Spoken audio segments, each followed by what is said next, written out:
Life was simple but full of meaning, and much of that was because of my father, Adamu. I was his only child, his precious daughter, and he treated me like a treasure. My father wasn't just any man, he was the village school teacher, a man everyone admired and respected. People would come to him for advice on all kinds of matters: education, family, or even village disputes. He had a way of making everyone feel heard and valued. At school, he was known for being strict but fair. At home, he was different. He was my mentor, my guide, and my friend. No matter how tired he was after a long day, he always made time for me. He would sit with me under the mango tree in our yard, telling me stories, helping me with my studies, or teaching me important life lessons. Baba, as I fondly called him, believed that education wasn't just about books and classrooms. Learning is everywhere, he would say, pointing at the sky or the flowing river nearby. Nature, people, and even the little things we do each day can teach us something important. I didn't fully understand it then, but my father's way of teaching went beyond school lessons. He wanted me to grow up wise, not just smart, and to make choices that would lead to a good and honorable life. Though I sometimes found his lessons tiring or unnecessary, I knew deep down that everything he did was out of love. My mother passed away when I was just a little girl, too young to fully understand what it meant to lose someone so important. All I knew was that she was gone, and life would never be the same again. Her absence left a quiet void in our home, a silence that sometimes felt too heavy to bear. But even in that emptiness, my father, Adamu, stepped forward, determined to be everything I needed. He wasn't just my father, he became my world. He took on the roles of both parents, doing his best to provide the love and care of a mother while maintaining the guidance and discipline of her father. He would braid my hair in the mornings, a task he wasn't very good at first, and cook simple meals that were always made with love. He would sit with me at night, reading stories or helping me with my schoolwork, even when I could see the weariness in his eyes. More than anything, my father valued education. "Mariam," he would often say, "if there's one thing I can give you, it's knowledge. It's the key to a better future." He poured his heart into teaching me, not just the lessons in my school books, but the lessons of life: how to be kind, how to be strong, and how to believe in myself. Though life was not always easy, Baba made sure I never felt alone.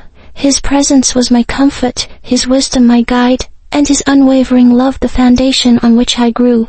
It wasn't just that he raised me, he nurtured me, shaping me into a girl who would one day understand the value of his sacrifices and the depth of his love. One warm afternoon, as the sun dipped low on the horizon, painting the sky with shades of orange, gold, and soft pink, my father and I sat quietly on the porch of our little house. The air was still, save for the occasional rustle of leaves or the chirp of crickets in the distance. It was a peaceful moment, but inside me, there was anything but peace. I had just turned 17, and my life felt like it was shifting in ways I couldn't explain. My body had started to change, and with it came a whirlwind of emotions: confusion, curiosity, and a shyness that made me hesitant to talk to anyone, even Baba. I often found myself lost in thought, wondering if the things I was experiencing were normal. My friends whispered about these things, but their words only left me more confused. I wanted to ask questions, but I didn't know how or where to start. It was as if I was carrying a secret, one that grew heavier each day. That evening, as I gazed at the fading light, my father's voice broke the silence. "Mariam," he said softly, his tone calm and steady, "there's something important we need to talk about." His words caught me off guard, and my heart raced. Did he know? Could he tell what I was going through? My cheeks burned with embarrassment, and I looked down, avoiding his gaze. "I can see you've been quiet lately," he continued, his voice full of understanding. "I want you to know that it's okay to feel confused, and it's okay to ask questions. You don't have to figure everything out on your own." I swallowed hard, unsure of what to say. But in that moment, something about the warmth in his voice and the kindness in his eyes made me feel a little braver. Baba wasn't there to judge me or make me feel small. He was there to help, just as he always had been. "Mariam," my father began, his voice gentle yet steady, "there are things you need to learn about yourself, about your body. As your father, I believe it is my responsibility to prepare you for life, even if it means discussing things that might feel a little uncomfortable. I sat still, my heart racing at his words. What was he talking about? I had no idea. The village girls often whispered about changes they were experiencing, about their bodies, about boys, and about things that made them giggle nervously. I always listened from a distance, too shy to ask questions, too afraid of being laughed at if I didn't understand. Now, hearing Barbara speak so openly, I felt a mix of emotions, curiosity, embarrassment, and even fear. Why was he talking about this? What did he mean by things I need to learn? I froze, unsure of how to respond. I kept my eyes fixed on my hands, nervously twisting my fingers in my lap.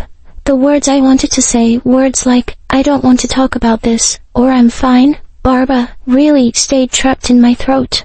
But Barbara, being the patient man he was, didn't rush me. He waited, giving me time to process what he had said. When he finally spoke again, his voice was softer, as if he could sense my discomfort. Mariam, he said, you're growing up. You're becoming a young woman. And as much as I wish your mother were here to guide you through this, it's my job now. I can't pretend these things don't exist, and neither can you. Life is full of choices, and I want you to make yours with knowledge and confidence, not confusion or fear. His words hit me deeply. For the first time, I realized that this wasn't just a conversation, it was something bigger. It was about Barbara wanting to protect me, to arm me with the knowledge that could shape my future. Despite my embarrassment, I began to feel a tiny spark of gratitude.